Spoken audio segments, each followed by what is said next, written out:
Ladies and gentlemen, boys and girls, the NFL is just interesting in so many ways. But we have Caden and Guru Griff alongside me to cover it. Week 3 is a wrap. We're 3 weeks in. This thing is flying by. I don't know about you guys, but every year we get hyped about the NFL. And next thing you know, it's over or we're halfway through. But I would love for it to slow down, and I would love for my NFL team that I cheer for to not turn the ball over 5 times in a football game. I would love for the New England Patriots to understand the jersey they wear and to perform the way that they should. That jersey represents greatness. And they should have been up 42-14 in that football game, and instead they were down 21-14 fighting, and Drake May fumbled the football, and we put all the blame on that moment. Let's be honest with ourselves. The Patriots were a disgrace to life on Sunday. That was my big takeaway. Caden, Guru, Griff, how we doing? How was our Sunday? Guru, Griff, I'll start with you. The Sunday was pretty crazy for games. The Guru got destroyed when it comes to the money side of betting these things, but crazy games, and it was a crazy Sunday. We needed a crazy Sunday. Those first 2 Sundays were pretty dry. You know what I mean? All the favorites were winning, but this one was definitely a crazy Sunday.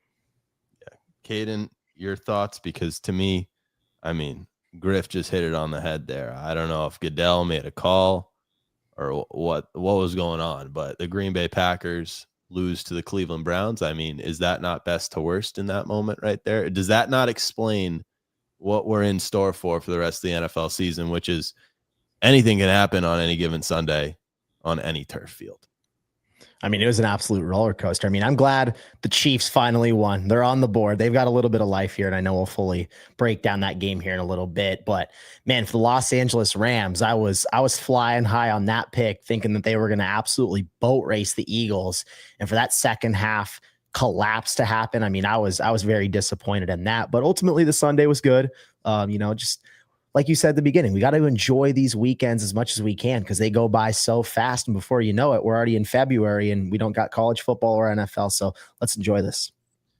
Yeah, you bring up the Philadelphia Eagles. Griff, I'll start with you here. What was the most impressive thing from Sunday you take away? Because I look at that Rams-Eagles game, and as someone who leaves Jalen Hurts off the top 10 quarterbacks list that I made last week, a beautiful list to say the least, but coming back from down 26-7, that is no joke. You can't put that to the side. So is that a greatness out of Jalen Hurts, or would you say that was just kind of a lucky comeback? And is that the most impressive moment of Sunday for you? No, that was greatness by a Super Bowl championship caliber team in the Philadelphia Eagles. Now, that game proved to me that holy shit, who's going to beat these guys? I made a video about it. Who is going to beat these guys? These guys were dead in the water. In the first half, they looked terrible. The offensive line for the Eagles looked terrible. The defense for the Eagles looked terrible. And at halftime, coming out of halftime, they got the ball. It was 19-7, and they fumbled. They fumbled right in the beginning of the second half. The Rams scored a touchdown, made it 26-7. 98% of the league folds right there. 98% of the league just goes away. They're just like, we just don't have it. We're going to fold. The Philadelphia Eagles kept chipping away, got blocked field goals late. And that proved to me that I'm not downing on Jalen Hurts, but I'm saying like as a team, fully team, that game proved to me that they're the best team in the NFL. And my goodness, barring an injury, these dudes are going back to back. That is a interesting take, maybe right on the head there. Caden, do you agree that what we saw at the Eagles comeback says they're unbeatable? Because to me, I kind of like the Rams' chances the next time they see each other, and I think you might agree. I completely agree. I made a video about it this morning. I think the Eagles are beatable right now. Last year, they were just a juggernaut. They were a buzzsaw in the postseason. Nobody came close to beating them. The Rams were actually the closest team to beating them in the postseason last year. And for the Rams to have that type of performance through, the first 2.5 quarters to ultimately choke it away, yes, it's disappointing, but I'm going to take a lot of positives away from this game. In the 2 times that Philadelphia played Los Angeles last year, Saquon Barkley rushed for a combined 460 yards and 4 touchdowns. On Sunday, he had about 40 rushing yards. This Rams front 7 looked really good. Ultimately, Jalen Hurts opened it up and proved that, hey, the Eagles can win in a multitude of ways, and everybody's got to take a deep breath overall about how this team is going to win football games. But for me, I'm still very optimistic about the Rams. Devontae Adams has really emerged as this brilliant number 2 receiver next to Puka Nacua. We have no questions about what this team can do offensively. I think the defense answered a lot of questions for me, and I'm really, really optimistic about this Rams team for the future. I don't know if I loved seeing the Rams lose that football game. I'm going to be honest. I actually didn't. I didn't love it at all. But I agree, Caden, everything you said there. The Eagles are a team that just – they feel like they can't lose. Like you said, Griff, they just feel like they're on the right side of history right now. What team is going to be able to not only game plan to beat a juggernaut of this Philadelphia Eagles team, but be able to withstand the comeback? Like we've seen a team now do it. The Rams had them beat, and then yet when it was time, the Eagles defense locked in, had 3 stops, couple turnovers. Next thing you know, the offense looked unstoppable down the stretch in those moments. You just knew, yeah, they might get to a 3rd and 10, but A.J. Brown was going to get open. And I want to say this. Say what you want about Jalen Hurts. You, Griff, you said it was a team effort. A.J. Brown's performance was so beautiful, and it maybe had a little bit to do with Jalen Hurts, but to me, this guy, you got to get him the ball. And if anything, you're 3-0 Philadelphia, but how have you failed to get this guy the ball in the first 2 weeks? Is this a coverage issue? Was AJ Brown, and shall I say Devontae Smith, but I'm just going to focus on AJ here. Was he locked up in the first 2 weeks, or did something change in week 3 and Jalen Hurts said, all right, it's time. I got to just start throwing A.J. Brown the football, Griff? That's a tough ask. That's a tough question because A.J. Brown, he literally looked like Megatron in the second half. He looked amazing. He looked unbeatable, unstoppable.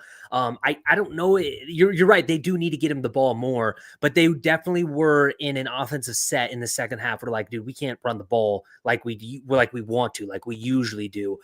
They have to pass the ball, but yeah, no, I agree with you. AJ Brown is a special wide receiver, and you need to definitely get him the ball more. Now, the Philadelphia Eagles as a team right now, I know we're in week 3 and it's a long season, but that win, I mean, oh my gosh, blocking the kick, and oh my gosh, if you had Rams plus 3.5, I feel for you. If you had Rams, one of the worst beats I've ever seen. I mean, Davis blocks the kick. The game's over. He just has to fall on the ball. He just has to fall on the ball, picks it up and returns it 60 yards for a touchdown. Oh my gosh, Rams bettors. I feel for you. I absolutely feel for you. But to answer your question, A.J. Brown is great. The Eagles are great. I know we're in week 3, but I mean, yeah. Patriots lose 21-14. I think you guys both know my thoughts on this one. Kate and I will start with you on, just an utter collapse, an utter failure, if you will. It was a disappointment to say the least, but the Patriots go down 21-14. Are we inspired by a Steelers victory? Because I watched every single play, every single inch and second of this game. I was not necessarily impressed by the Steelers. I felt like the Patriots played a solid football game except for 5 football turnovers. Caden?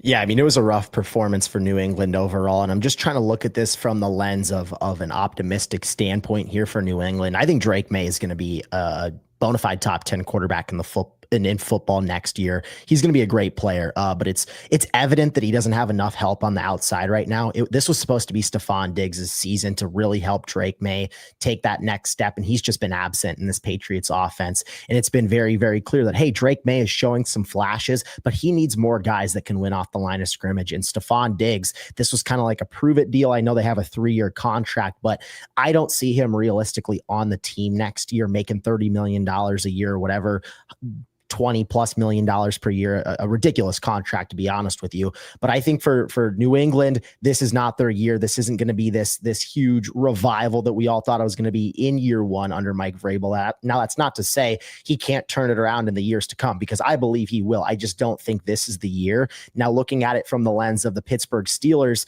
this is a team that like I said, this was going to be a scrappy, dirty game. They win these types of games, and it wasn't pretty. It wasn't flashy. 5 turnovers is unbelievable, but that's just what the Pittsburgh Steelers do. They get 5 turnovers and only score 21 points and win it in a brutally low scoring affair. They've got a really easy schedule in the first half of the year, but I haven't been overly inspired by them as well. You've got to win when you can, but for both of these teams, they're not going to make runs, in my opinion. Yeah, you bring up Pittsburgh, essentially their defense came to play and had the big 5 turnover game. I felt like, if anything, we just gave them 5 turnovers. Sure, there were a few punched balls, which you give credit to those players in that moment to make a skilled play, but we drove the football, and Drake May put up numbers. And I like what you said about Stephon. I think next year, if he's not worth what he's being paid right now, with 50 yards and 5 catches a game, if that, right? He can't. Not even that. I'm looking right now. He's at 13 receptions and 112 yards in 3 games. I mean, this was supposed to be a guy that, hey, he turned around Josh Allen's career. Surely, coming off the ACL injury, we think he's still going to be a shell of himself, but at least a point to where Drake May can really fully thrive with a true number 1 receiver on the outside, and he just hasn't been that guy. I mean, I don't know if he leads the team in receptions or is second or third, but he's up there. So I'm not going to overreact. This is 3 weeks in. This is kind of one of the first times where we've had a guy of Stephon Diggs' caliber, or we had hoped. So I think give it 6 weeks. He plays Buffalo in a couple of weeks. I got my eyes on that game for Stephon Diggs to have a breakout moment. Or maybe, he has 2 catches for 14 yards. But we brought this guy here to be a number 1. We have weapons. We have Kayshon Boutte and Demario Douglas. Oh, my gosh, just go forward, not backwards. It was 2 yards. He was right there. Griff, were you inspired? I asked, Caden this question. Were you inspired by the Steelers' performance, or is this more of New England? Just you guys got to lock in and not turn the ball over, and you're going to start winning football games. I agree with everything that Caden said. You know what I mean? This isn't the Patriots year. It's a year to get better. I think Drake May in the future is going to be good. But I mean, that game, you can't give the ball up 5 times. Like, this was so weird. The MVP for the Steelers was the Patriots offense in that game. I mean, Ramondre Stevenson, what are you doing? That guy, like you said, go forward instead of backwards on that 4th down. I mean, realistically, the offense for the Steelers didn't play that good, but the defense played really good for the Steelers. And in the 2 games before that, the Steelers defense was bad. So the Steelers defense is improving. But like Caden said, these scrappy games, the Steelers will come out on. They're definitely going to, they are classic 10 or 11 wins, wild card team, losing the wild card. But I mean, they're a wild card team. The Patriots, they're getting better. But yeah, I agree as well with Stephon Diggs. I mean, he's massively getting overpaid. He's Danny Phantom out there. He's nowhere to be fucking found. But yeah, I agree with you. You can't turn the ball over 5 times and expected. I honestly surprised looking at the box score. Would they lose 21-14? 5 turnovers. I'm surprised it wasn't 35-14. You know what I mean? 35 or 4. Like, the Patriots defense kept them in the game, but you can't turn the ball over. And it just sucks because it was at home too. Realistically, I know we're ifs and buts, but I mean, they have a better performance week 1. They could technically be 3-0 right now if they didn't turn the ball over 5 times against the Steelers, but they are where they are right now, 1-2. I don't know who they play next week, or technically this week, but I mean, yeah, Carolina, that's a winnable game. Yikes. You saw my vision. You saw my vision. Listen, when I was doing my New England Patriots schedule prediction, and I was the delusional person saying they'd be 3-0, 4-0 heading into Buffalo. I mean, it was on the table. Win a game against the Raiders at home to start the season, aka score one more time, and then don't have 5 turnovers in a football game, and you're 3-0. Literally, they could have just had 2 less turnovers, 1 less turnover, and you probably win that football game. You bring up, it would have been 35-14. Like, it felt like New England was 85%. You know, when they do those charts in a soccer game where a team has, you know, the possession for 85% of the time. I don't know if the time of possession matters so much, but more so the dominance. It felt like New England was dominating the game. Ramondre fumbles the football, I want to say on first down on the 5-yard line. You can't make that up. Drake May, they throw the football 3 times on the 5-yard line, 3-yard line, and on the 3rd down play, it gets tipped, and Drake May throws an interception. Like, these are things that are correctable, simple mistakes that the Patriots just didn't used to make. And so I'm a little surprised, but I will say this before we move on from the Patriots. If you are a New England Patriot fan out there, or if you are somebody out there saying this is the same Patriots team as last year, or it's the same experience, what is different about this? We're 1-2 again. Like, I've heard that take over the last day and a half, and I want to say, shut it down right now. This is night and day difference. This team gives me hope that we, you know, maybe I'm a little delusional, but Tom Brady put that into me. We have a chance to win I was waiting for somebody to say it. We have a chance to win a Super Bowl. I see that with this team. Maybe not this year. I would love to make a run this year. I would love in the near. I see a world. Maybe not this year. I think that's a fair assumption. There's a world where Drake May and Mike Vrabel are a duo winning a Super Bowl. I can confidently say I'm going to see that day. Can I ask you a question real quick here? Why are the Patriots still giving the ball to Ramondre Stevenson and Antonio Gibson? Like, why are we not just giving it to Travion Henderson 25 times a game? You took him in the second round.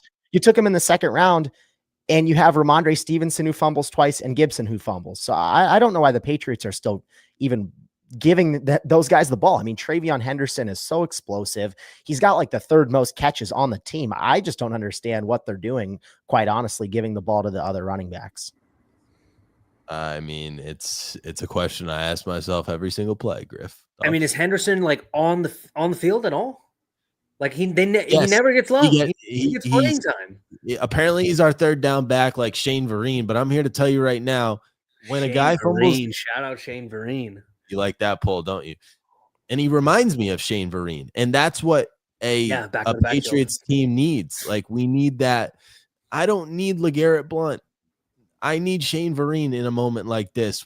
Like, Drake May is strong enough to be the ground and pound guy. We need somebody that can go catch passes and also run the football. Like, Henderson's a good runner of the ball. He's not unbelievable. And that's maybe why Ramondre Stevenson has been the running back 1, is because he can just run that inside zone all day, every day.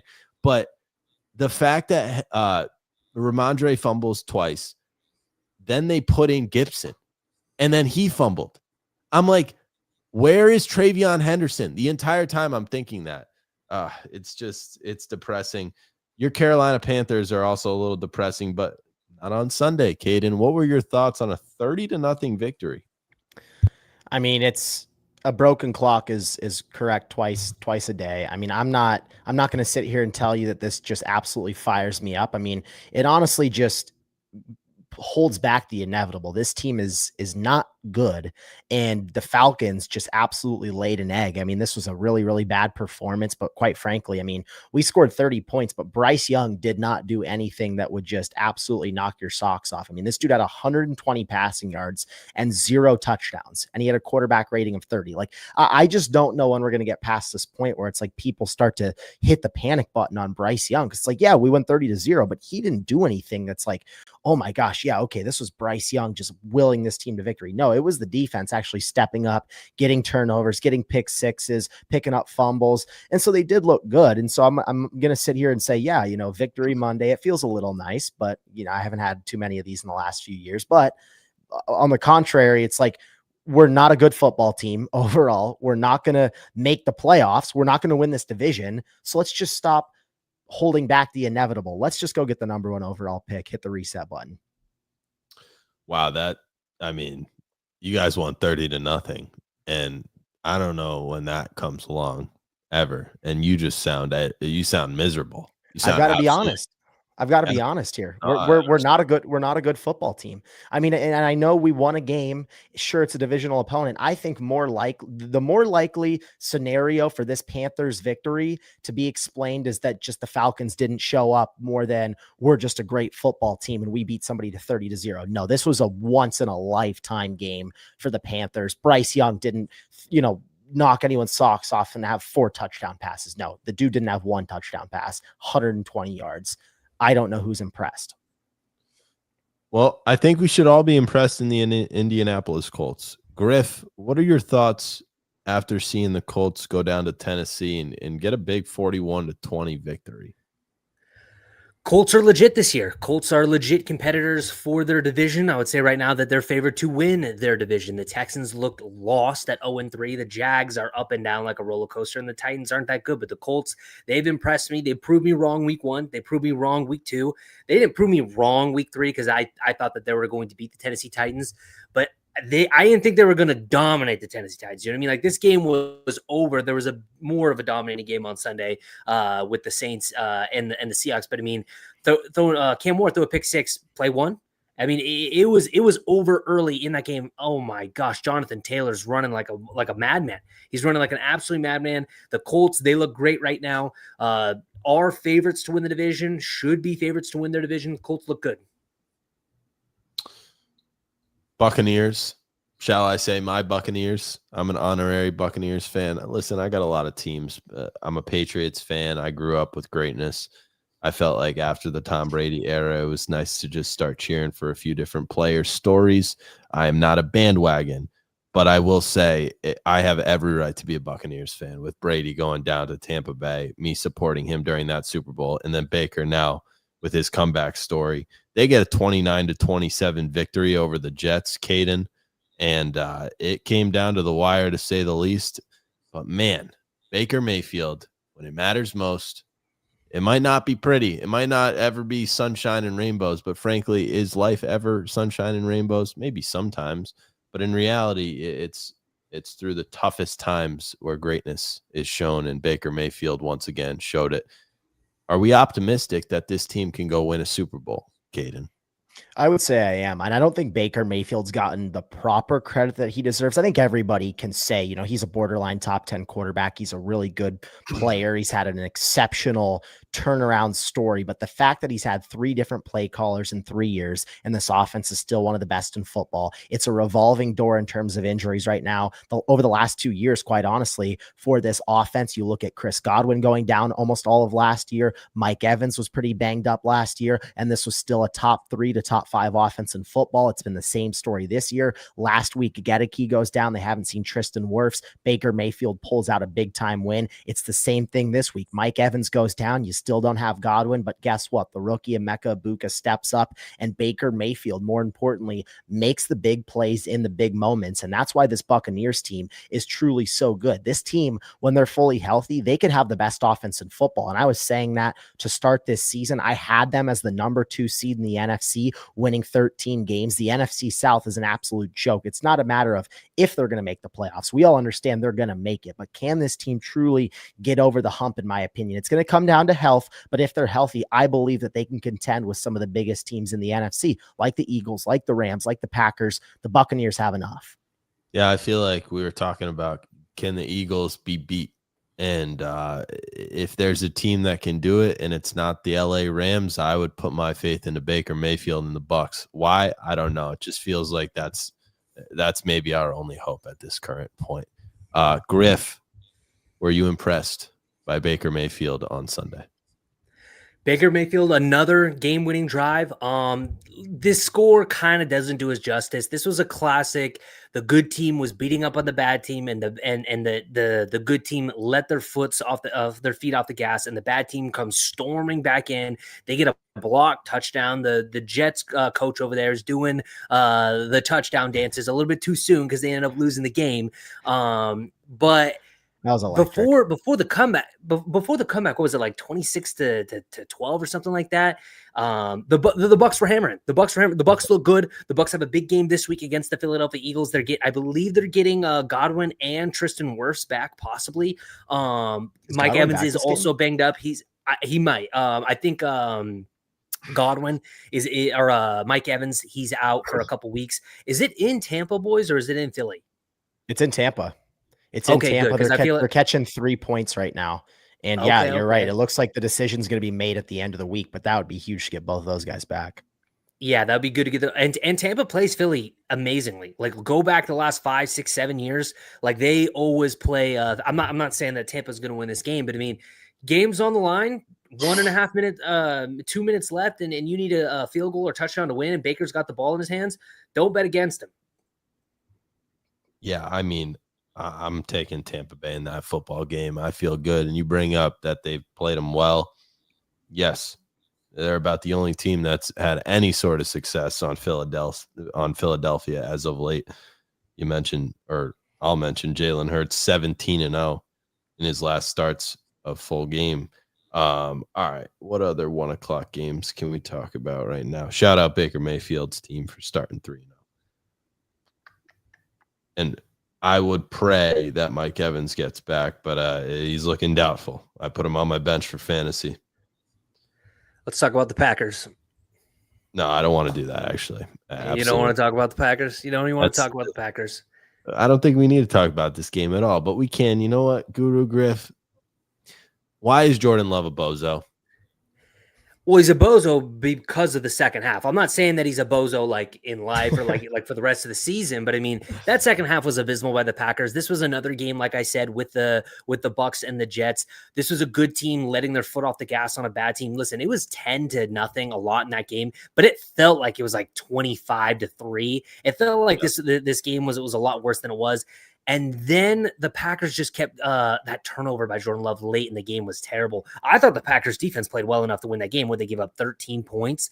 It was definitely a stinker. It was definitely a stinker by the Packers. They got to bounce back this week against the Dallas Cowboys. But I mean, yeah, it was a definitely stinker against the Browns. I'm glad that Browns kicker made the game winner, because if he would have missed that and then talk about that the week one, I mean, hell, the Browns could be 3-0 right now. Well, not 3-0, 2-1, because they weren't beating the Ravens week 2. Yeah. I'm really glad he made the kick too. Caden, your thoughts on the Packers losing? I mean, it's tough, but I feel like this was like inevitable. I mean, they're so injured right now. No Jaden Reed, no Christian Watson. The offensive line's banged up. Jordan Love got sacked 5 times. This has just been a tough watch offensively. Like, I don't think they're at the peak of what they can be. And I feel like the offenses, it's had their moments of looking really good. They looked good against the Lions, but Matthew Golden's not even like fully integrated into this offense yet. And he just had his best game, 4 catches for 52 yards. I saw this one clip where Jordan Love just threw an absolute dime right in the bucket, and he kind of like faded it into the sideline, when if he just would have kept running, I don't know if he lost where he was, but I don't know if you guys saw that clip. He had kind of like a walk-in touchdown, but the dude ran out of bounds, and they ultimately lost the game because of it. Listen, the Browns, I don't know, how'd they do against the Ravens in week 2? It was a blowout, right? Like 45-17? Like 41-10 or something like that. Yeah, something like that. But they played the Bengals well. I mean, what a brutal start to the year for a schedule. You imagine being a Browns fan. You're like, well, here we go again. We'll be the worst team in the league. Oh, let's play the Bengals, Ravens, and Packers to start the year. I feel like they've done a pretty darn good job against those opponents.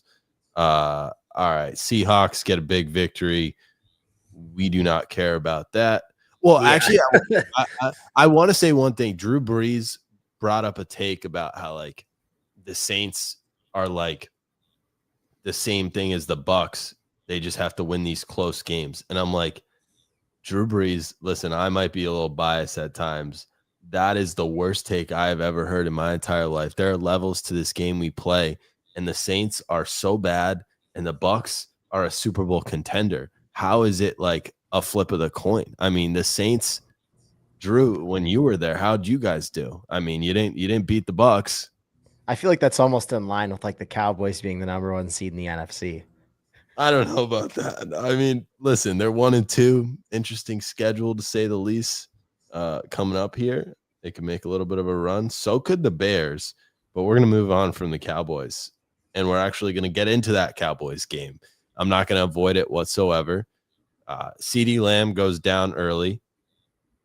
Their defense is unavoidable. It is unavoidable. You cannot be you can't be competitive if you can't get stops. If you can somehow muster together a few stops and be average on defense, then you can be okay if you have that good of an offense. But my goodness, is that defense horrific. And the offense didn't come to play either in Chicago. So Dallas with a pathetic loss. I'm not worried at 1-2. I still think they make the playoffs. Caden, you were giving me all sorts of faces while I was talking about the Dallas Cowboys. How do you feel about their loss against Caleb Williams? Potentially Caleb saving his job. Yeah, I mean, I don't even want to talk about the Cowboys, to be honest. I want to talk about Caleb Williams. I feel like this dude's just been getting bad buzz from the media since he was drafted. Last year was rough. The first 2 games were rough, and it felt like, hey, the season's on the line right now. We all understand that once you go 0-3, you have a 3% chance to make the playoffs. This was a do-or-die game for the Bears, and Caleb Williams had his best game in a Chicago Bears uniform. I mean, he was almost perfect. Nearly 300 passing yards, 4 touchdowns, no turnovers, 19 of 28 passing. Caleb Williams was efficient. He was getting the ball out on time. He was decisive. He was accurate. Everything that we've envisioned when it comes to Caleb Williams, all of the traits that he holds and contains, that the reason why he was the #1 overall pick, the reason why everyone's saying, he's on Mahomes' level in terms of when he was being drafted out of college. This is what you saw against the Cowboys, in my opinion. I mean, that one touchdown where he's sprinting all the way right on 4th and goal, and he just rips a missile to DJ Moore in the end zone. I mean, that's the type of stuff that gets you excited about Caleb Williams. When he can play within this Ben Johnson offense, yes, he's going to be a good quarterback. But once things break down, that's when Caleb Williams starts to thrive. And this gets me so excited about the Chicago Bears and Caleb Williams. I don't think they're going to put it all together this year. It's kind of like a Patriots situation. They're in a brutal division, obviously, but I think you give them another year. So you're looking at a really, really good quarterback in Caleb Williams right now. Yeah, it's the flashes with him. Griff, what were your thoughts on a beautiful victory for the Chicago Bears and their fan base? The Chicago Bears look good, but I'm gonna really harp on the Dallas Cowboys. They suck. They suck. The offensive line sucks. The defense sucks. The coaching sucks. The ownership sucks. Dak Prescott's not good, ladies and gentlemen. I hate to say it, because when I look at Dak Prescott, I'm going to ask you guys, is Dak Prescott a top 10 quarterback? I think so. I think he is. If he didn't get injured last year, I think he's a top 10 quarterback, but I think because he got injured, he's probably not. Listen, Dak Prescott gets paid like he should be Lamar Jackson, Patrick Mahomes. Agreed. He gets paid the most money. That's where I say that I am so disappointed in Dak Prescott. If Dak Prescott got paid like like 7th or 8th, and listen, I know the quarterbacks always want to get the most highest money, but this man, if you don't know, Dak Prescott is getting paid more than Patrick Mahomes, more than Lamar Jackson, more everyone. He is the highest paid quarterback in the NFL.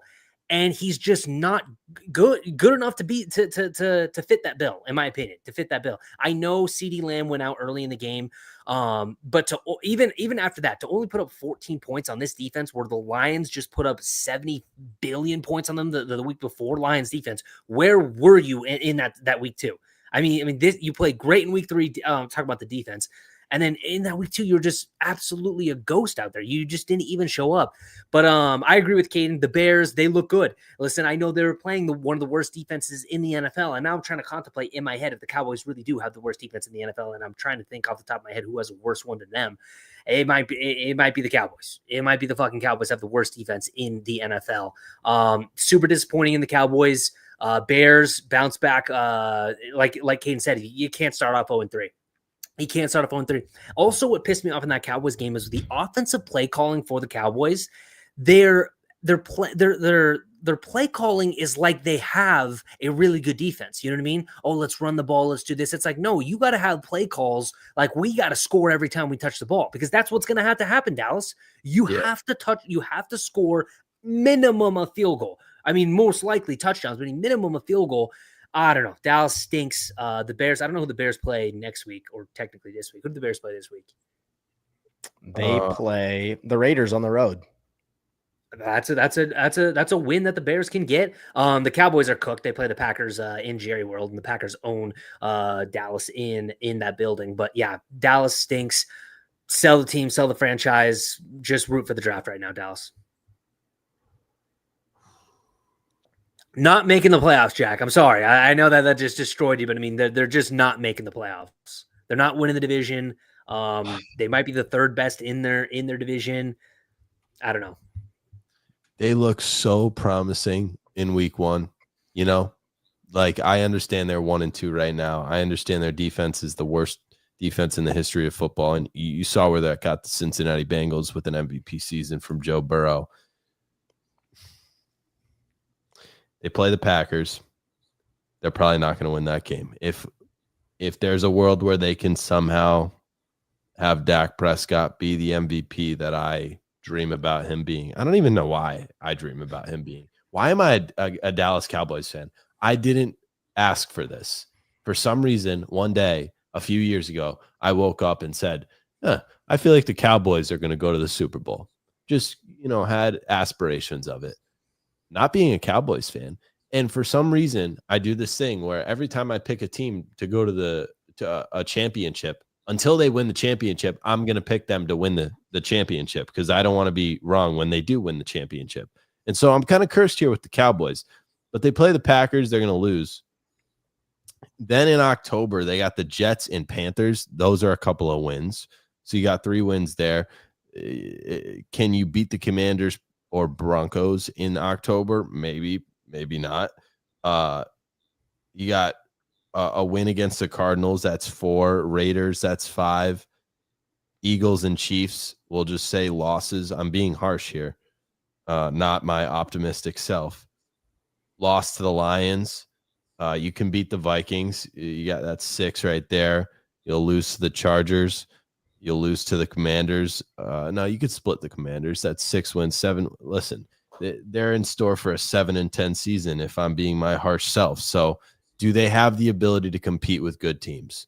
And with that defense, I'm struggling to find any sort of hope moving forward. And Griff, you just shot it in the foot. So, all right. Yeah, they're cooked. I mean, especially on Sunday night. I mean, they needed the Packers to beat the Browns by 100 points and hope that the Packers would come in fat and complacent against the Cowboys on Sunday Night Football. But now, I mean, all week the Packers will be hearing Jordan Love stinks. He's a bust. I mean, the defense was and now Michael Parsons is coming home. I mean, book him getting a minimum 2 sacks. I love it. It's a game we are all anticipating and looking forward to, or maybe not. Maybe it's going to get out of hand and everyone turns it off at halftime. All right. The Chargers start 3-0. A lot of people were picking the Broncos to get this one in an upset. A lot of people thought the Broncos were going to be really good this year. They still might be. Had a lot of offseason hype. They're 1-2. Another team that's really good. The Ravens. They're also 1-2. So, how do we feel about the Chargers getting a dub against the Broncos? I'm so optimistic about the Chargers right now. I mean, this is a team right now that we knew they were going to be good. A lot of expectations, obviously, coming into this season with the performance Justin Herbert had in the postseason. We all understood this was going to be the year that he takes that step, really that big step with Jim Harbaugh as his head coach. This is what everybody got so excited about. And it's really come together well for the Chargers. I mean, Quentin Johnston is living up to his first round hype. Lad McConkey is so awesome. You've got Keenan Allen. This is like a really good receiving core all of a sudden. I talked about this yesterday on my live show. I don't know where the Chargers realistically have any flaws. They were running the football at a really high level. The offensive line, people were telling me, was a little shaky, but on the contrary, I was like, they're going up against probably the best defense in football. So it's understandable that, yes, Justin Herbert was under pressure and under fire, but at the end of the day, he's continuing to make plays.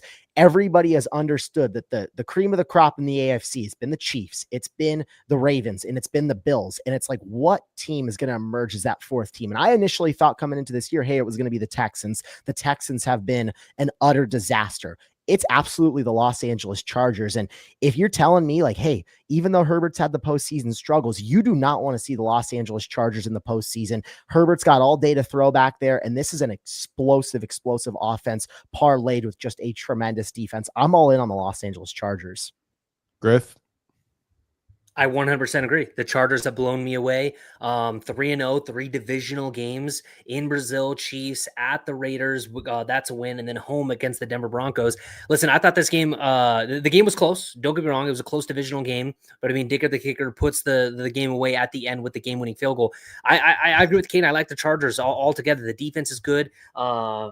Seeing a lot of holes on that team. I don't know. I know it's only week 3, but I mean, especially because they're in a division now where the Broncos are 1-2, the Raiders are 1-2, the Chiefs are 1-2.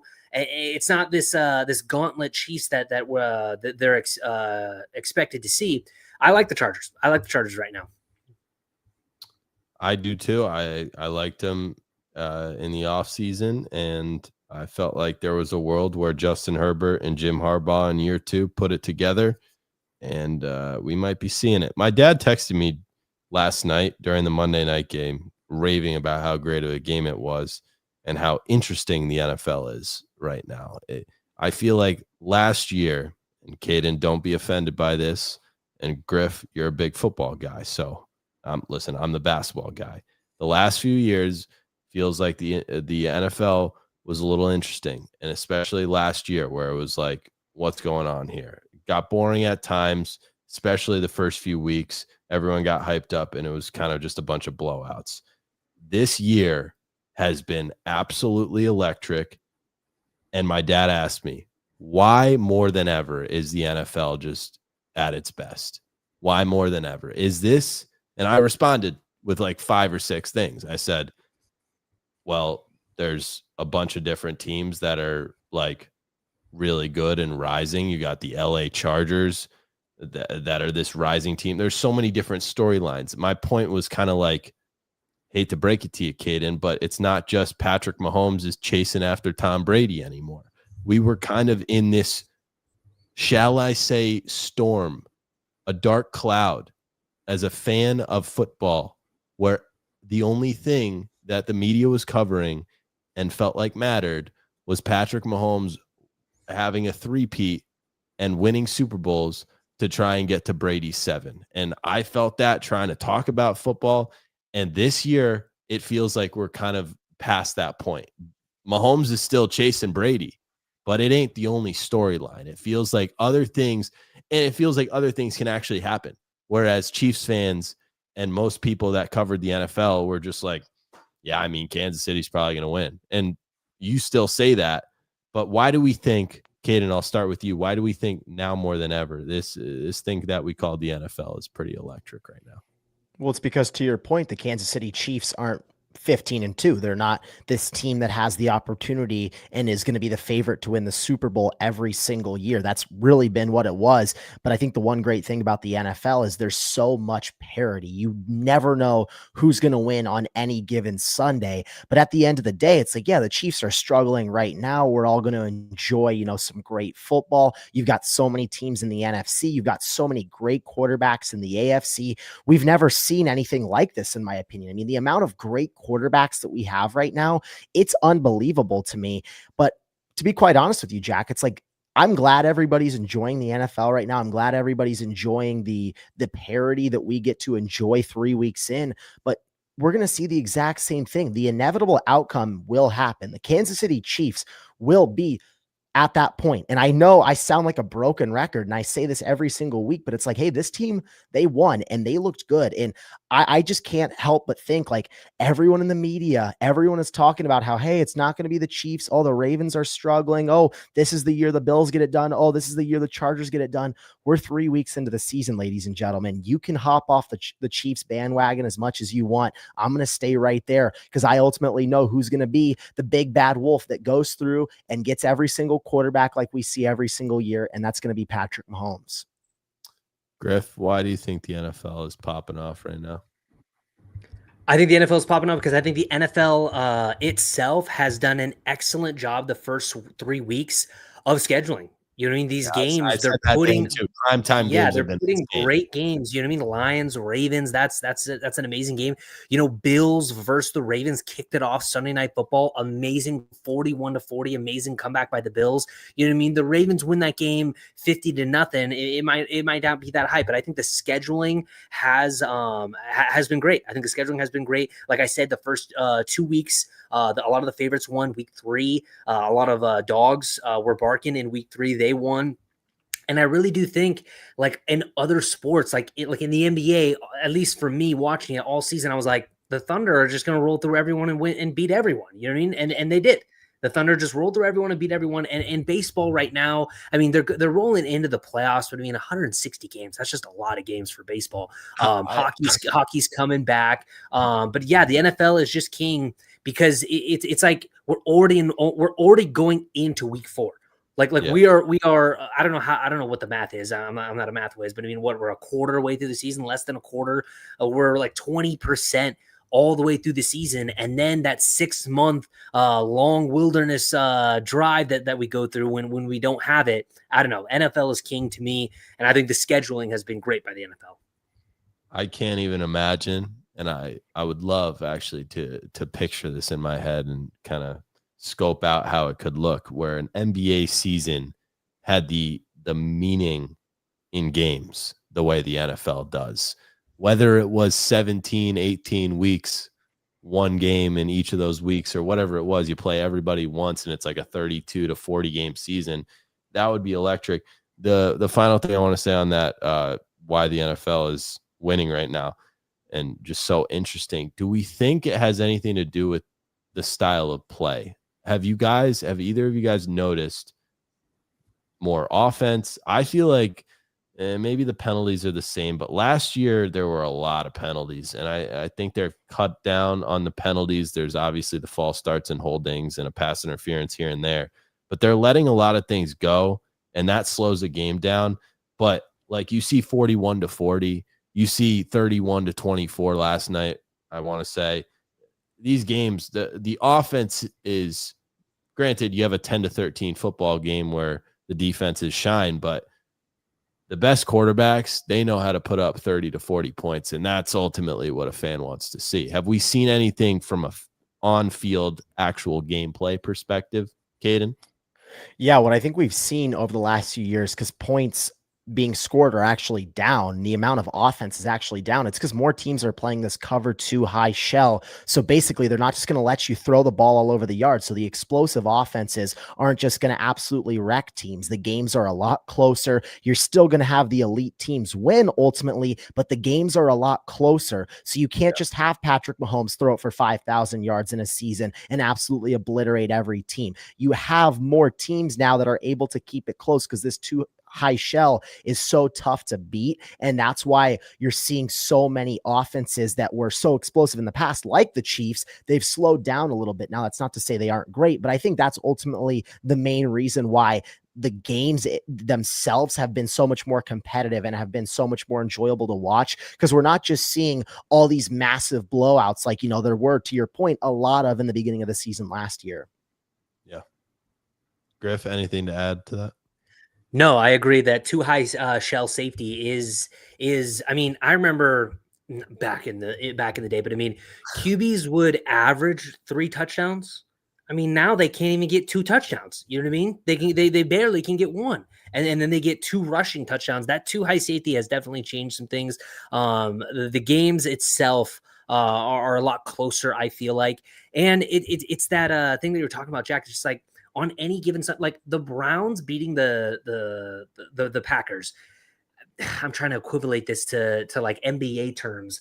Like that's No, you pick can't. one of the best teams in the It's- NBA losing to the Griff, worst team in the NBA. Griff, like there's no world where the Washington Wizards in LeBron James's 8-year like run in the Eastern Conference, they weren't going to compete in a 7-game series. The NBA, that's what makes the NBA different, is like a 7-game series is very difficult to win if your team is just simply better than the other team, or you have the really good player, the better unstoppable player. In the NFL, all it takes, you got to win 4 games and you're the Super Bowl champ. You get into the playoffs, 4 games. Like all it takes is 1 game at a time to win a Super Bowl. And that makes the sport. All right. And I think that's why people have ultimately fallen off with like basketball. Like the ratings are down because there's Playoffs are who's way going too long. It's well, the playoffs are long, but the months. regular season's too long. The players aren't trying as hard in the beginning of the season, and who's ultimately going to be there at the end of the day. I mean, who the elite teams are. You're not going to have a team like, hey, the Houston Texans a few years ago making it all the way to the playoffs, led by a rookie quarterback, or even the Commanders last year, led by a rookie quarterback. You're not going to see a team with a number 1 overall pick, say Cooper Flagg, to your point, goes to the Wizards. If Cooper Flagg went to the Wizards, they're not all of a sudden going to be a team that can go beat somebody in the first round of the playoffs. That's just not how that works in the NBA. Yeah, and you see it in the NFL. Beauty of the sport. But, at the same time, I'll be the lone soldier arguing that the NBA is better than the NFL. But I love the NBA, but I just can't. I get. I think it's college football is it's better. the art of basketball. It's like the beautifulness of basketball, I think, outgreatens the NFL and the art of football. I think college football is even better than the NBA right now. College football has been awesome. But like sorry, Griff, if you want to say something, when you look at the history, of each sport and how we just like, when you go to bed at night, are you thinking about Alabama, Tennessee, or are you thinking about, man, what if we got to see MJ play LeBron just in a little 1v1? I mean, that is beautiful. That is the best thing that anyone can imagine in a sports brain. That tops any football thing. So maybe the experience of watching football, the Sunday tradition, whatever you want to say, the game of basketball is king. I mean, I like to think, hopefully I'm not going to bed thinking about, Jayson Tatum versus Michael Jordan in a one-on-one. But, on the other hand, I think if I had to choose between Jayson Tatum going up against Shai Gilgeous-Alexander or Patrick Mahomes going up against a healthy Joe Burrow in the AFC Championship, I'd choose Joe Burrow and Patrick Mahomes in an AFC Championship game every single day of the week and twice on Sunday, every single day. That's an interesting take.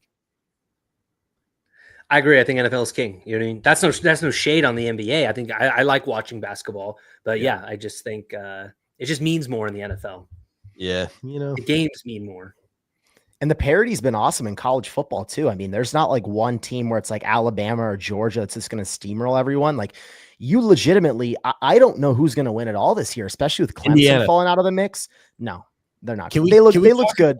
Can we talk Yeah, about let's go ahead. For a second? Let's just talk a little college football. Listen, talk to my roommate, when he came back for lunch, and I said, listen, this is not me being biased in any which way. This has nothing to do with my little brother being a freshman at Miami, and this has nothing to do with me being a former student at Indiana University. I could see a world where the national championship in college football is Miami versus Indiana, and don't shake your head. Indiana, people thought Indiana was going to lose this weekend. I mean, they were a 7-point favorite. They thought it. There are so many people that I saw. Illinois. It was a great game. I will give you that. The entire college game day slate took Illinois to win. McAfee's the only one because he's from Indiana. Or he played for the Colts. And they won by 50. They did. They played good, but they're not going to. They're not better than Penn State. They're not better than Oregon. They're not better than Georgia. There's a lot of teams they're not better than. I think we're gonna see. We're gonna see though. I mean, we're only turn that program around into a Nick Saban Alabama-esque program in the Big Ten. He's turned them around for sure. I will give Curt Cignetti all the credit in the world. I actually thought about this while I was, sitting on my couch eating ice cream, not actually, but Right. after Nebraska lost to Michigan, I mean, I was bummed out, and I was like, man, why can Indiana turn a program around in 2 years and Nebraska can't do it for the life of them? We can't beat a ranked team in 28 straight games. And then I have to go open up my phone and hear about Dylan Ravioli from Guru Griff. And I was like, dude, like, this is not a good Saturday, man.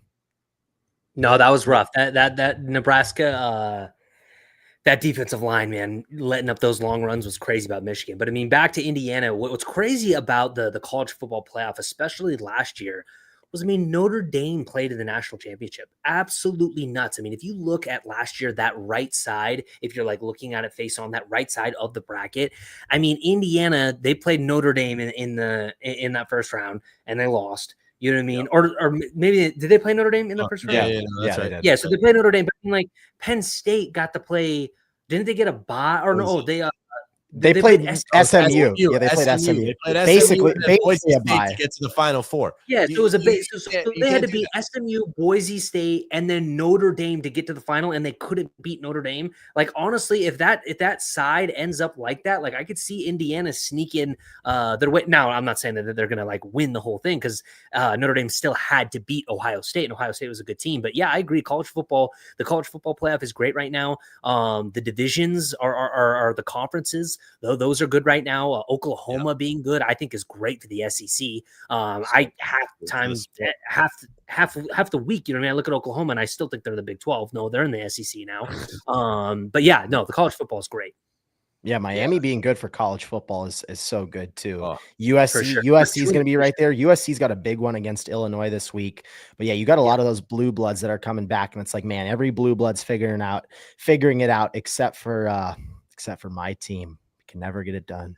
Come on, Dylan Raiola. Let's figure it out. No, it wasn't his fault. The offensive line was horrible. And so you and your blue bloods.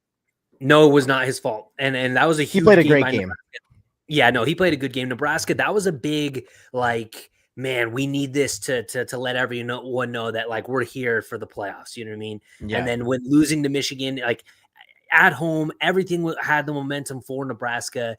And just letting up those 3 or 4 long 50-yard three 35+ yard runs. I think that was like the first time it's ever something like that. I mean, it's just like only Nebraska. Insane. History happens against Nebraska, and Dylan Raiola can't get any protection. I mean, hey, that's the one thing that does actually make me mad is that everyone and I do understand, like, he doesn't help himself out, but everyone compares him to like Mahomes. That's all the media talks about. It's like, it's so annoying. I watch a Nebraska game and it's like every single game they're spending 15 minutes talking about how Dylan Raiola is Patrick Mahomes. I'm like, can we just stop with this? Like, he's actually a great quarterback. Like, he's not Patrick Mahomes. I know, like, the similarities are crazy, and he's not doing himself any favors. I'm not delusional of that, but it's like, man, can we just give this kid his flowers? He's playing great football right now. And I know I'm only like 1 year old. And it did not help. I think it was week 1, they played Cincinnati in Arrowhead, and all the Chiefs were in the press box, and Patrick Mahomes was in the fucking press box. Did not help. Did not help help that out. I mean, Nebraska got the win, but I mean, it's kind of crazy how similar he is to him. Like, I won't lie. Like, it's scary. No, very, very. Who does Nebraska play this week? Are they on a bye? We got a bye week, baby. No losses. Okay. Can't lose. Can't lose. Great thing. You don't have to have. No, this week in college football is great. I mean, Penn State, Oregon, Georgia, Alabama, Tennessee, Ole Miss. I mean, it's great. It's great. It's one of the. It's LSU Ole Miss, and we saw Kiffin's daughter. Oh yeah, LSU. Yeah, post that picture with the linebacker Whit Weeks. Ooh, talk about some. And then Lane Kiffin goes on Twitter and says, "Take the over." Ooh. Okay, wait, he said that. I thought he just some random. He replied. He replied to Mikey Overs. He replied to him and said, he's like, what should I do here? And Lane Kiffin's like, take the over. They're coming. Okay. Ole Miss. I think I like them. I think they're like a 1.5 favorite. They are, which is weird. I was like, man, I mean, because I think, what is LSU, number 3? 3 or 4, yeah. Yeah, 3 or 4 in the nation. I mean, Ole Miss wins this game. They're in the top 5. Ole Piss. Top 5. Ole Piss, baby. Dylan Ravioli. Mac Jones. Comeback of the century. I mean, comeback of the day, if you ask me. Best comeback on Sunday was led by Mac Jones, and the San Francisco 49ers stayed undefeated. I've kind of gotten to this point where I don't know if he's necessarily going to win the job. I feel like Mac Jones is more so just revitalizing his career. Is that the right word? Not sure. Mac Jones is going to be a starting quarterback for a team next year. And this, stretch that he's about to go on in the next few weeks, post these 2 wins to start it, is going to prove, similar to what Baker Mayfield did, all it takes is you get drafted to a place that is not prepared for you. That can change a career. And it's tough to – there was a world where Mac Jones never played the quarterback position again when he left the New England Patriots. And he went down to Jacksonville. He had his moments, but he went on that run with Brian Thomas Jr. late in that season and proved he can be a competent quarterback. And now here we sit. He's winning football games and leading game-winning drives. Say what you want about a 16-15 game, which is, I think, what the score was. That was a beautiful drive to end the game. So, Caden, were you impressed with Mac Jones, or am I just a fan? No, I've been very impressed with Mac Jones. I don't think we can understate that. I mean, he doesn't have Brandon Ayuk. He doesn't have George Kittle, and Juwan Jennings has still been shaking off some rust, considering he was injured for most of the offseason and training camp. And the fact that he's going out there throwing absolute dimes to Ricky Pearsall, he's leading the boys. I mean, he did have that one bad interception, but he made up for it. Game-winning drive. If there's one thing we know about Mac Jones, the dude's got all the moxie in the world. He throws an interception, it's all right. He could run an 80-yard touchdown and gritty all the way to the end zone. I mean, that's Mac Jones football for you. And I was really impressed with this team. The one word that keeps coming to mind when I think about the San Francisco 49ers, it's resiliency. This team is so resilient. They lose Nick Bosa to a torn ACL.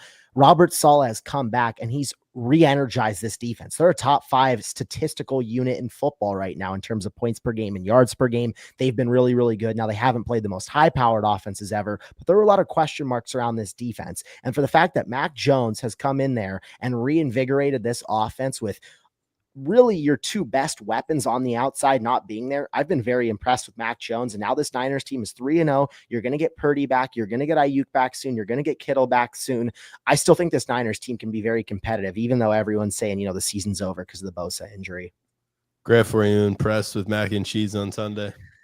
I wasn't super impressed. I wasn't, he didn't play poor, but I mean, to go back to your thing, I don't think Mac Jones is going to be a starting quarterback. I think he's going to be a very, very good backup quarterback for the rest of his career. You know what I mean? I think these young guys coming up, they're going to get more chances, more opportunities. Don't get me wrong. A starter goes down. He can come in and do the job well for 1, 2, 3 games. But I mean, the 49ers just can't catch a break. I mean, Bosa's out for the year. I know Skittles and Purdy are going to come back. But, I mean, knock on fucking wood, they are using Christian McCaffrey like I've never seen them use a back. You know what I mean? I thought that they brought in Brian Robinson. I thought the workload for Christian McCaffrey was going to massively decrease. It is massively increased for Christian McCaffrey. And I'm hoping he doesn't get hurt. You know what I mean? But the 49ers, to me, they keep winning these games, but the 49ers are also, I mean, I know we're only 3 weeks into the season, but I mean, they are a product of having the easiest schedule in the NFL. They have the easiest schedule in the NFL. And the 49ers, what sucks for them is they want to win bowls. They want to win Super Bowls. They making the playoffs, winning the division, and then losing in the wild card round or the divisional round is not good enough for the 49ers fans. And I just think with all those injuries, the 49ers just caught this weird bug that they can't shake with these injuries. That sure they're going to they're going to get wins. They're going to have 9, 10, 11 win season. But I mean, do we see them beating the Packers in the playoffs? I know they kind of own the Packers in the playoffs, but I mean, no, I don't see them beating the Lions. I don't see them beating the Eagles in the playoffs. I don't see them beating the Rams. I know I sound like a 49ers hater, but I mean, I'm just a realist when it comes to all these injuries are going to add up and bite the 49ers in the ass later on in the season. I 100% agree. Caden, how'd you feel about your Chiefs getting a dub for the first time this season? I felt absolutely ecstatic. I felt amazing. This team, they keep fighting. They keep fighting. Patrick Mahomes, I did think it was so funny when he threw that backwards pass it like his fourth backwards pass of the game, and the Giants dude literally grabbed it, and Mahomes ran all the way over there and ripped it from him. And I looked over at my buddy. I was like, dude, Mahomes, like, even though it's a stupid play, like, he is so good. Like, and I know, like, everyone's like, Chris Collinsworth, stop like, it. Are you he Chris is. Collinsworth? I know What I are we am. Chris doing? I Chris thought you were about Collinsworth. to make a joke, and you're No. being serious right No, now. I This am. is I am. atrocious. I am being serious. No, I know Oh Collinsworth my plays God. it. Dude, like, what quarterback is gonna go like take that away? I'm like, dude, Mahomes, he's just that good, bro. Like, he really is. And I know it's like a dumb mistake, and he made up for it, but like, dude, Mahomes, the dude's unbelievable, and he has no one to throw the football to. I mean, the run game is atrocious. He's the leading rusher on the team. He's got nobody to throw the ball to. I mean, he's throwing to Juju Smith-Schuster, Tyquan Thornton, and Hollywood Brown. And Thornton did come up big, and I think he's solidified himself as that number 3 receiver once Rashee Rice comes back and once Xavier Worthy comes back. But man, I was really happy to see the Chiefs win this game. The Giants, if they had a kicker, this game would be a lot more interesting than it was. I know that the Chiefs were able to pull it away, but that Mahomes play was so funny to me. He throws it backwards. You're like, dude, what are you doing? There's like 20 seconds left in the half. He goes and rips it away from the guy. And then a few plays later, he misses, he avoids like 5 tackles and throws like a 60-yard pass interference throw to Hollywood Brown, and they get a field goal and go to halftime. Like, what is going on with the Chiefs right now? And that's going to be the team that wins the Super Bowl this year. I mean, were we really this obnoxious? Were Patriots fans? Were Patriots fans really this bad? Like, you guys are 1-2, and I understand you still have the hope, but my goodness, you literally just sounded like Chris Collinsworth. You sounded like him. And I mean, we can bring up the moment where he starts scrambling around, and Collinsworth had like one of the wildest analogies of all time that made absolutely no sense. What, the one where he's got money in his pockets and he's like, yeah, like, and all of his friends go running, and I'm like, and then here all of a sudden, and then he catches the pass, and Mahomes is the greatest. He really is. Like, it's what he does on national television is like, frankly, ridiculous. And it's almost like he's playing into it. And then I hear a 6-7 joke, and I'm like, what happened to the game of football that we so-called loved? Like, that was a ridiculous display of football on Sunday night, and I hope I never see the Kansas City Chiefs play on primetime again. Jack didn't catch my joke with Collinsworth. Did you ever see that video, Guru? Did you pick up on what I was putting down there with Collinsworth? What did you say? No, what'd you say? So you said he was making a joke on there that you like disagreed with or something. I was like, yeah, how he used to put like the money in his pocket, so like he said like he wanted like younger girls to see that so that he could like pick them up. Oh, at the club. Yeah. Okay, They're like all those edits of that of Chris Collinsworth, and nobody talks about that. Yeah. Listen, I think I'm not a fan of Chris Collinsworth. I think he glazes too much. The analogies are crazy, but I mean, let's talk about the Chiefs versus the Giants. The Chiefs needed this win. It was a good win by the Chiefs. I'm not gonna say that they're fully back. I will wait for that next week's game against Baltimore. They beat Baltimore at home, which I think they can, and I think they will. We're gonna talk about Baltimore in a second, but after they beat Baltimore, sitting there at 2-2, they'll be sitting right back to normal. You know what I mean? Sitting right back to normal. Yeah. The Giants. Came out today that Jackson Dart's going to be the starter against the Chargers. Don't know why you didn't put Jackson Dart in there during the game. Russell Wilson looked very the offensive play calling was just like run. Let's just run the clock out. And I'm just like, you guys are underdogs at home. You got a phenomenal young wide receiver, one of the best young wide receivers in the NFL, and you're not using them. Just absolutely crazy offensive play calling for the Giants. I thought that the Giants defense played okay. I thought they played okay. But yeah, they play the Chargers next week. Chiefs play the Ravens this week. I keep saying next week, but I mean this week. But I mean, yeah, the Chiefs now they lose to the Ravens. I mean, 1-3 is tough. 1-3 is tough, but 2-2, which I think they will be, I think they'll be okay. Yeah, both teams could potentially one of them is going to be 1-3, right? Chiefs Ravens.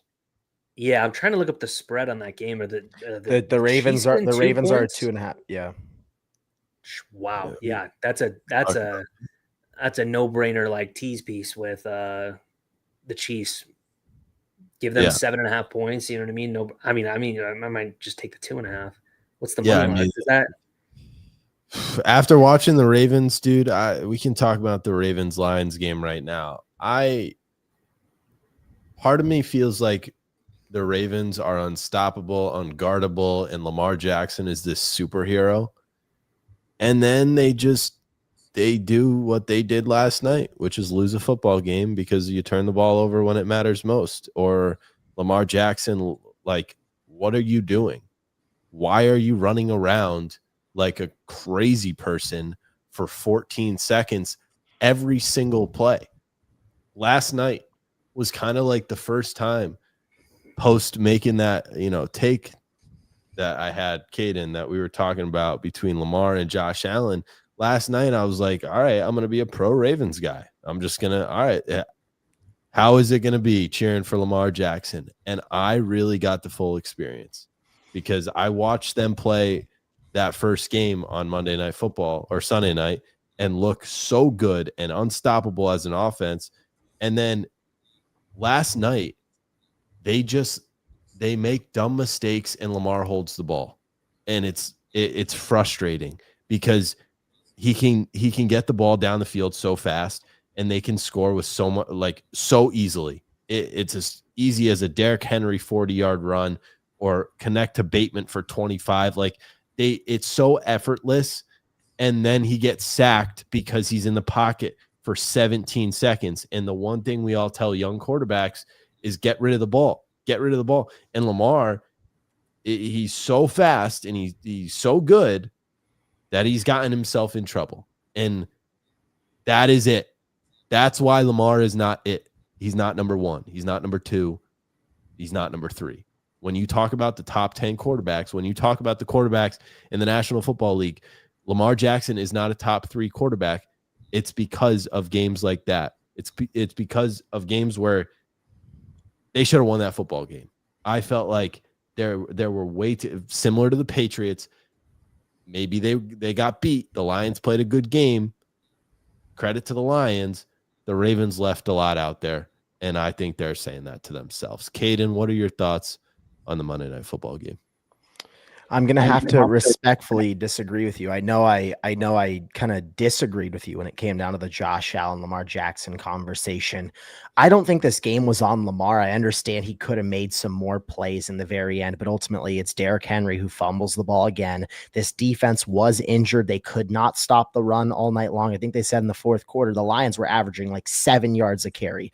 I don't know how you want Lamar Jackson to do anything against that when this defense is giving up 38 points. Now, he did have that one bad read where that should have been an interception, but it ultimately got dropped. Lamar Jackson has been playing some really, really good football, some MVP level football, in my opinion. And for this team right now to lose another game, it feels like they get tight in the big moments. It feels like when they get the lead, they take their foot off the gas. The same thing happened against Buffalo. This is what this team has done over the last few years. They build these leads and then they just stop playing and they just kind of poop their pants almost. Like it's embarrassing what I'm watching for the Baltimore Ravens. And yes, Lamar Jackson, I'm not excusing him of that fourth quarter. He could definitely make some more plays. He's holding onto the football, to your point, for a long time. So it's not like those sacks are because the offensive line is atrocious. No, Lamar is holding the ball all day long. But I think on the contrary, we can't blame this game on Lamar Jackson. The offensive line could have been a little bit better. The defense was atrocious. Derrick Henry, again, another huge fumble when it matters the most. I mean,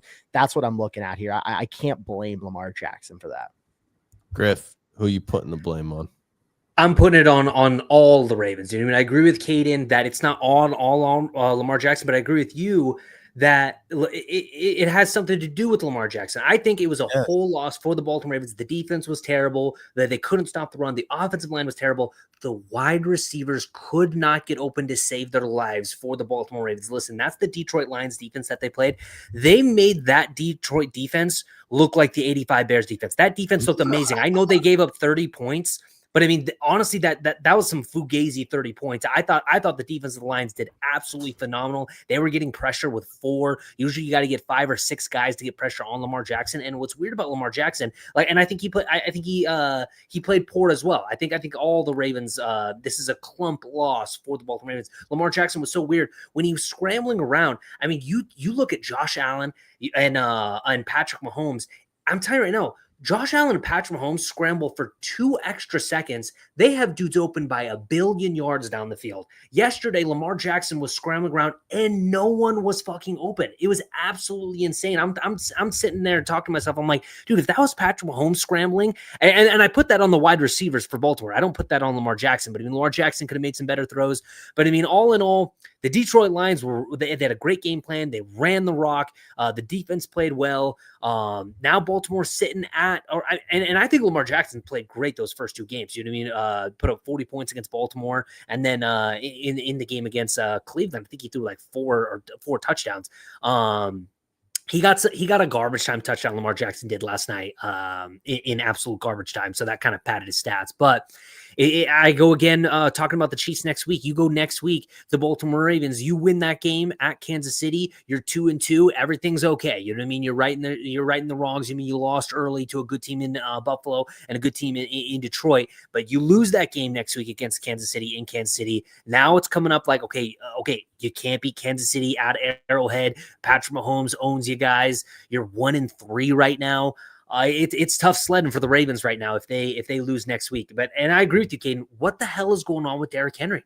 I mean, these fumbles are coming in the worst times possible. Like if you fumble in the first quarter, that's one thing. But I mean, these fumbles have been coming in the worst possible times for him, and it sucks. But I mean, Hutchinson, that was a perfect punch on the ball. Don't get me wrong. But I mean, Derrick Henry's got a fumbling problem right now, and the Ravens, they need a win next week. And the Chiefs and the Ravens need a win next week, and they play each other. One's getting a win, and one's going to be 1-3. If I could say something real quick here, Jack, what I was talking to my dad this morning, and he was asking me about the game, and I was just telling him like, man, you know, with Lamar Jackson, he's normally so upbeat. He's always got this great energy. I don't know if you guys saw the same thing last night. 100%. The worst body language was the worst body language I've ever seen from Lamar Jackson in a game in my life. I mean, I could not saw that too, yeah. believe it the entire time. It was literally the entire game. Lamar Jackson was upset with himself, making bad throws. Derrick Henry almost throws the interception where I'm like, dude, what are you doing? Lamar Jackson's getting pissed off at him there too. I've never seen Lamar's body language so bad. And that's what maybe gets me a little concerned where I'm like, okay, is this team, are the expectations way too big for this team right now? Is the pressure just too much? Because I'm like, it seems like, you know, they get these leads, they choke, and then it's like, okay, things are going south quick. Now you're going on the road at Kansas City. That's a really tough game.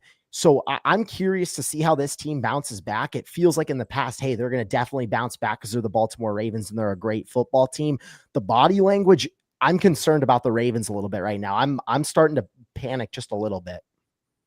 100% agree with you, Caden. That was a great spot. Like I was watching the game with my brother because he's a Baltimore Ravens fan too, and I was like, man, he's the body language. I remember that Derrick Henry one because Derrick Henry, why would you throw that ball? It made no sense to throw that ball, and even they panned it over to Lamar, and Lamar was like, throw that shit away or run that shit. No, I 100% agree with you. We see that same body language in Arrowhead, and they're 1-3. Yeah, they got problems. I saw it too. I noticed it big time, and I think it. I don't know if it affected the outcome of the game. You could argue it did. I feel like it's kind of part of their swagger, though. I feel like they feed into it where they're like, you know, like we should be perfect. We should be the best team in the history of life, and we're not. And so I'm going to crash out, and that's what's going to get me to play better. If that's what it's going to take, then that's what it's going to take. But I noticed it too. Like he didn't complete a third down pass or he got sacked and he spiked the ball. It was uncharacteristic of a guy like Lamar Jackson. And I think some people will probably talk to him and be like, hey, tone it down a little bit. And maybe he'll even say that to himself. But do we have any other thoughts about the Lions-Ravens game? I mean, the Lions they seem like a team that was, I don't know, week 1, you lose to the Packers. Week 2, you blow out the Bears. And now you go to Baltimore, you get a win. Are the Detroit Lions the best team in football outside of the defending champs, the Philadelphia Eagles, kid? No, they're not the best team in football, but they looked good. They looked really good. And I will say, I was excited to see this team bounce back, to be quite honest with you, because I was worried about them after they lost in week 1. They got thumped by the Packers. The offense looked terrible. The defense looked shaky. And I'm like, oh, goodness, losing both of their coordinators is really going to hurt this team. And the Lions have got a really tough schedule. I don't know if they make the playoffs, but they come back, win 2 big games in a row. And I'm like, okay, this Lions team, they've got swagger back. I mean, I think they put up 52 points in week 2. They put up 38 last night. I mean, I'm like, oh my goodness, what is that, 90 points in 2 weeks? Like, this Lions team, all of a sudden, they're starting to figure it out offensively. And this defense, like Guru Griff was talking about, I mean, they came to play, rushing 4 guys, getting after Lamar Jackson, frustrating him. This offense, we know it can be great, but realistically, if this defense can come along and if they can play like they've been playing over the last few years, that's when the Lions are at their best. When everyone counts them out, when everybody says, oh, Dan Campbell and the Lions and Jared Goff, they can't get it done, that's when the Lions are at their best. I was really impressed with the performance last night, and I'll go ahead and raise my hand and say I was dead wrong about this team. Yeah. I agree with you. I agree that the Lions, they impressed me. They're back. They're back to being one of the best teams in the NFC. I'm not going to put them as the best team because that still belongs to the Philadelphia Eagles. But I mean, to lose to the Packers, especially in the way that they did, bounce back, eviscerate the Bears, and then, like I said, the score last night, Monday Night Football, it didn't do it justice. I thought, realistically, watching that game, I thought it should have been like 38-20 or 38-17. It was a thumping by the Lions, and they look like they picked up where they left off last year. Question marks for the Ravens. I'm sure they will figure it out. I feel like they started slow last year as well, but definitely an interesting one between the Ravens and Chiefs. Before we get on out of here, what are our thoughts for that game next week? Caden, do you feel like your Chiefs are going to take care of business? It's in Kansas City, right? I mean, are they my Chiefs now, or are the Chiefs my Chiefs? I didn't know, that's where we're getting to with the Chiefs right now. But I guess if I'm the only person. Listen, you were literally pop that comment back up. Who is that comment? Pop that comment back up. Oh my gosh. Oh my gosh. Oh my gosh. I feel like we have a relative in the stands right now. So this is my brother, and he was very good last night. You know what I mean? He was, you know what I mean? He stayed calm. You know what I mean? There wasn't any books flying over the place or anything like that. No, the Ravens won't figure anything out. He's the one who told me. He did, and I'm agreeing with him now. He was like, these dudes find ways to lose like any other different team. Any other different team.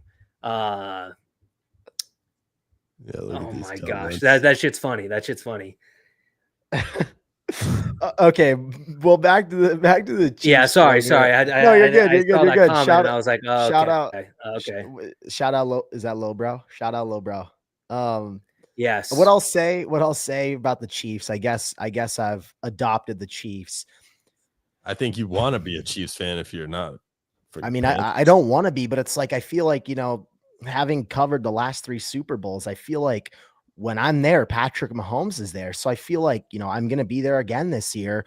Patrick Mahomes is going to be there again this year. So it's like something about it. I just believe in Mahomes. They've got to get it done. I can't. New? I do. I honestly do want to see somebody new, but I think it's also like, it's a good like revenge story. If I'm like, yeah, I was riding with the Chiefs all season long. I was with them when they were through thick and thin. But I definitely think a lot of people, maybe because of boredom or maybe because they're 1-2, good percentage of the population has jumped off. And so if they do win it all, there's going to be a small percentage that say, hey, I told you so. I mean, I'm going to have like 500 videos. I'm going to have like 500 videos of me just quadrupling down. I was like, I need to like, what's the word like after quadruple and like the 5, 6, like whatever. Yeah, quintuple and just on and on and on. Yeah, that's what I'm going to have to get to with the Chiefs, if they lose this week, especially because another double down video will come. But the Chiefs will win. Give me the Chiefs money line.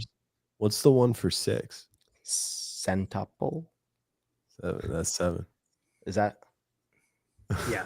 He set that one up. Yeah, I'm going with the Chiefs as well. The Baltimore Ravens, they'll find a way to lose. It's in Arrowhead. They're going to lose by a field goal. They're going to lose by a field goal, and it's going to be a heartbreaker. Buckner, 48-yard game-winning field goal.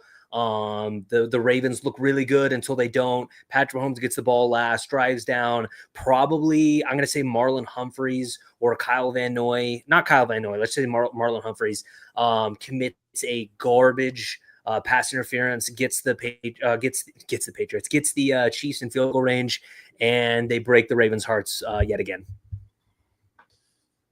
Okay. All right. Well, that's going to do it for our NFL talk. I feel like I just need to display this and react to this. So if you guys want to leave, you can, but I need to just talk about Tatum for a second, and I need to listen to what he said on First Take. Jayson Tatum? Yeah, you guys want to hear it?